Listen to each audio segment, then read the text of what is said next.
मुंबई आग्रा राष्ट्रीय महामार्गावर दिनांक 22 एप्रिल रोजी सकाळी सुमारे 10 वाजेच्या सुमारास भीषण अपघात घडून 2 जणांचा जागीच मृत्यू झाल्याची धक्कादायक घटना समोर आली आहे।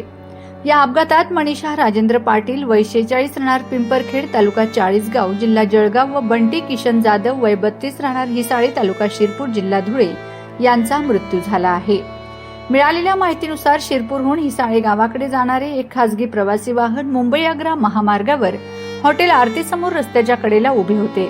त्याचवेळी मागून येणाऱ्या मालवाहू आयशर ट्रक क्रमांक DD01G9752 ने या वाहनाला जोरदार धडक दिली। धडक इतकी भीषण होती की मनीषा पाटील व बंटी जाधव यांना गंभीर दुखापत होऊन त्यांचा जागीच मृत्यू झालाय। अपघातानंतर जखमींना तात्काळ शासकीय रुग्णवाहिकेद्वारे शिरपूर उपजिल्हा रुग्णालयात दाखल करण्यात आले। मात्र वैद्यकीय अधिकारी डॉक्टर दिलीप बस्सी यांनी तपासणी करून दोघांना मृत घोषित केले।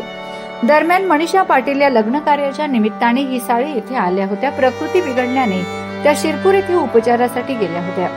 उपचारानंतर परत जात असताना हा दुर्दैवी अपघात घडला। नायक तहसीलदार विजय पाटील यांची भगिनी असल्याची माहिती मिळाली आहे। या प्रकरणी शिरपूर शहर पोलीस ठाण्यात अकस्मात मृत्यूची नोंद करण्यात आली असून पुढील तपास सुरू आहे। माझा खानदेश न्यूज ब्युरो शिरपूर।